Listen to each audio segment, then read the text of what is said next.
전능하사 천지를 만드신 하나님 아버지를 내가 믿사오며 그 외아들 우리 주 예수 그리스도를 믿사오니 이는 성령으로 잉태하사 동정녀 마리아에게 나시고 본디오 빌라도에게 고난을 받으사 십자가에 못 박혀 죽으시고 장사한 지 사흘 만에 죽은 자 가운데서 다시 살아나시며 하늘에 오르사 전능하신 하나님 우편에 앉아 계시다가 저리로서 산자와 죽은 자를 심판하러 오시리라. 성령을 믿사오며 거룩한 공예와 성도가 서로 교통하는 것과 죄를 사하여 주시는 것과 몸이 다시 사는 것과 영원히 사는 것을 믿사옵나이다. 아멘. 내가 물 가운데로 지날 때에 내가 함께 할 것이라. 강을 건널 때에 물이 너를 침몰하지 못할 것이며 내가 불 가운데로 지날 때에 타지도 아니할 것이요 불꽃이 너를 사르지도 못하리니. 아멘. 할렐루야. 오늘은 물 가운데, 불 가운데 지날 때 보호해 주심의 축복이라는 말씀으로 앞으로 3일간 나누어서 말씀을 전하도록 하겠습니다. 첫 번째로 오늘은 야곱을 보호해 주심의 축복이라는 말씀의 주제로 은혜의 말씀을 전하도록 하겠습니다. 물 가운데, 불 가운데 지날 때에 보호하겠다라는 것은 어떤 위기 속에서도 하나님께서 야곱을 보호해 주심을 뜻합니다. 본문을 우리가 좀 살펴보면 오늘 본문 야곱이 만난 위기와 환난에 대해 물과 불로 형상화했습니다. 물과 불은 가장 유용한 도구이기도 하지만 가장 무서운 것이기도 합니다. 대개 사람이 화를 당하는 것들 중에 물과 관련한 화는 그 해가 너무나도 처참합니다. 예컨대 2011년 초에 있었던 동일본 대지진 때의 쓰나미를 생각해보면 굉장히 무섭죠. 물 앞에서 보면 세계 제2위였던 경제대국인 일본도 무력하고 무참하게 파멸의 공포를 맛보게 됩니다.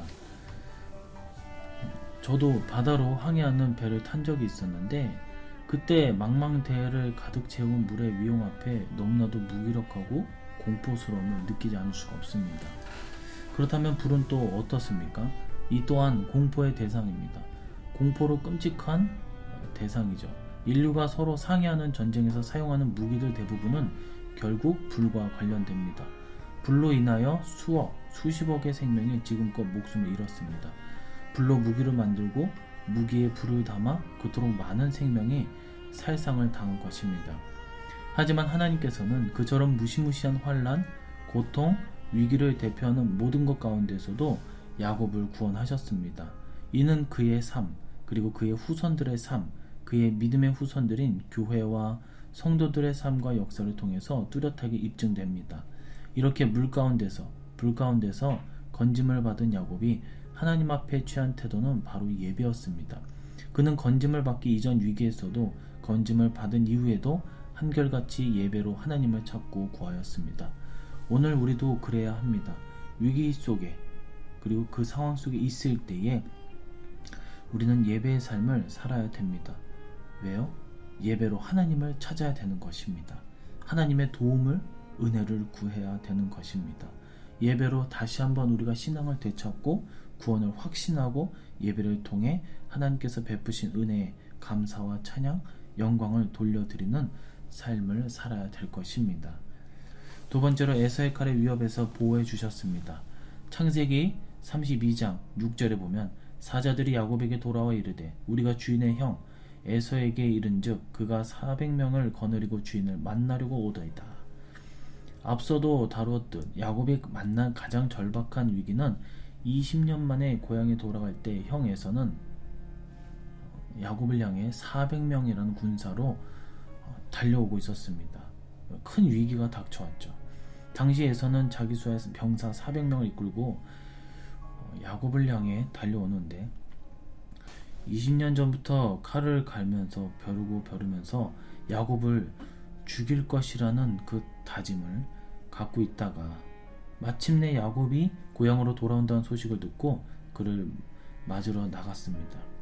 에서가 결코 선한 의도로 야곱을 맞으러 온 것이 아니란 사실은 위 본문의 증거를 통해서 뚜렷하게 확인됩니다. 야곱이 에서를 만나기 전 사자를 보냈었는데 그들이 야곱에게 돌아와서 한 말이 여기서 만나려고 번역된 원문표는 키르아입니다. 이 단어는 그냥 만나는 것이 아니라 적대적 태도로 누군가를 만난다는 뜻을 갖고 있습니다. 이 같은 성경의 증거를 볼 때 에서의 의도는 너무나 뚜렷합니다. 용서한 것이 아니었다라는 것이죠.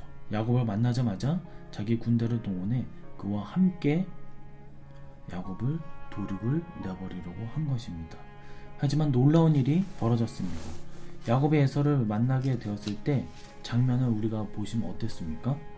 창세기 33장의 4절에 보면 에서가 달려와서 그를 맞이하여 안고 목을 어긋맞추어 그와 입맞추고 서로 우니라. 에서는 야곱을 향해 달려갔고 기쁨으로 그를 안았고 그와 입맞추고 울기까지 하였습니다. 여기 기록된 에서의 행동은 모두 야곱에 대한 에서의 사랑의 모습을 보여줍니다. 또 우니라라고 번역된 원문 표현은 히브리어로 빠카입니다. 이것은 그냥 우는 것이 아니라 통곡하듯 우는 것을 뜻하는데 말 그대로 20년 만에 너무나 반가웠어, 너무나 그리웠던 자를 만난 쌍둥이 형제의 재회 장면입니다. 이렇게 갑작스레 에서가 바뀐 것은 바로 하나님께서 야곱을 보호하셨기 때문입니다. 이러한 야곱의 보호 사건은 물론 야곱이 야복 나루에서 환도뼈가 부러지도록 기도하고 예배한 것과 관련되지만 그 이전에 우리가 간과하지 말아야 할 내용이 있습니다.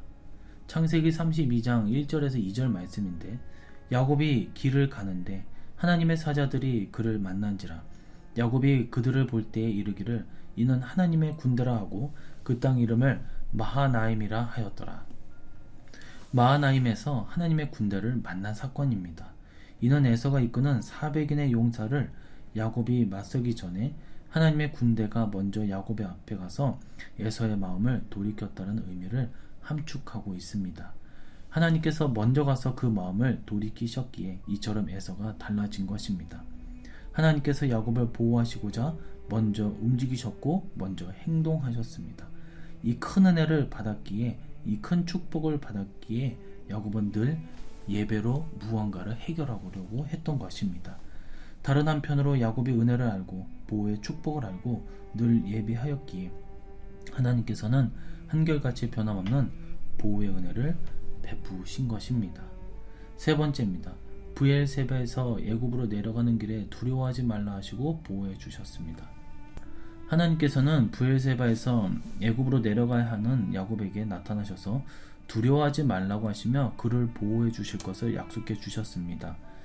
당시 야곱의 나이는 130세였습니다.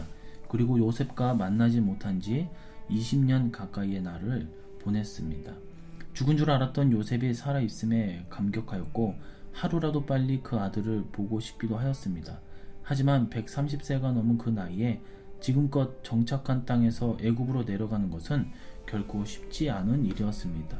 그는 타국 땅에서 객이 되는 것이 얼마나 고통스럽고 힘겨운 일인지를 라반의 집 하란 땅에 거하면서 뼈저리게 체험하였습니다. 그렇기에 다른 한편으로 그의 심령에 두려움이 엄습했습니다. 하나님께서는 이러한 야곱의 마음을 아시고 두려워 말라라고 권면하셨습니다. 그가 가는 애굽 여정에 함께 하시리라는 약속을 하셨고 또 그에게 약속한 모든 축복, 즉 그의 아버지 이삭과 그의 조부 아브라함에게 약속하신 그 후손이 큰 민족이 되게 하고 창대케 되는 축복을 반드시 이루실 것임을 다시 확정하셨고 약속을 야곱에게 다시 한번 상기시켜 주었습니다. 야곱의 삶과 그의 소망하는 것까지도 다 보호하시고 지켜주실 것임을 약속해 주신 것이죠. 야곱이 이 같은 보호의 축복을 받은 것은 바로 예배 때문입니다. 창세기 46장 1절에 보면 이스라엘이 모든 소유를 이끌고 떠나 브엘세바에 이르러 그의 아버지 이삭의 하나님께 희생제사를 드리니, 즉 야곱은 애굽 땅으로 떠나기 전에도 하나님을 찾고 하나님께 예배하였습니다. 하나님께 참 예배를 드리고 하나님 앞에 서고자 몸부림쳤습니다. 20여 년 만에 그토록 살아가는 요셉을 만났건만 그 상황에서도 야곱은 예배를 드렸습니다. 바로 이 예배가 그 인생을 보호하고 그를 살리고 책임져 주었던 것입니다. 창세기 47장 8절에서 9절. 바로가 야곱에게 묻되 네 나이가 얼마냐? 야곱이 바로에게 아뢰되 내 나그네 길의 세월이 130년이니이다. 내 나이가 얼마 못되니 우리 조상의 나그네 길의 연조에 미치지 못하나 짧고 험악한 세월을 보내었나이다 하고, 야곱은 짧지만 험악한 나날을 보낸 세월을 보냈습니다. 그가 지금껏 보호받은 것은 예배로 말미암은 축복이었습니다. 예배가 그를 지켜주었고 살렸고 경고케 한 것입니다. 우리 성도님들도 이 같은 야곱의 인생을 우리가 바라보면서 우리를 진정으로 보호하시고 나를 지켜주시고 나에게 은혜를 내려주시는 분은 오직 여호와 하나님만을 기억하면서 날마다 매 순간마다 하나님 앞에 예배로 영광을 올리고, 그리고 더욱더 큰 축복과 보호하심을 받는 우리 주님의 자녀들이 되시는 우리 일상을님께 모든 성도님들이 되시기를 주님의 이름으로 간절히 축원해 드립니다. 기도하도록 하겠습니다. 오늘 야곱을 보면서 다시 한번 우리의 신앙을 점검하게 됩니다. 우리를 보호하시고 우리를 책임져 주시고 우리 인생을 통틀어서 관리해 주시는 하나님 앞에 우리가 오로지 예배만으로 주님 앞에 영광을 올릴 때에 더욱더 큰 축복과 더 나은 삶을 주님께서 보장해 주시옵시고 약속해 주시옵소서. 비록 우리가 야곱처럼 험난하고 또 험준한 삶을 살기를 원하지는 않지만, 그럼에도 불구하고 우리가 하나님 앞에 온전히 늘 예배로 승리자가 될 수 있도록 은혜를 내려 주시옵소서. 함께 주실 것을 믿사오며 다시 오실 예수님의 이름으로 기도드리옵나이다. 아멘. 주기도문으로 새벽 예배를 마치도록 하겠습니다. 하늘에 계신 우리 아버지여, 이름이 거룩히 여김을 받으시오며 나라의 임하옵시며 뜻이 하늘에서 이룬 것 같이 땅에서도 이루어지이다.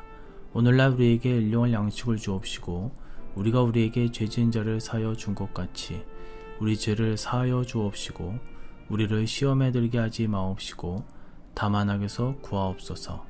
대개의 나라와 권세와 영광의 아버지께 영원히 있사옵나이다. 아멘.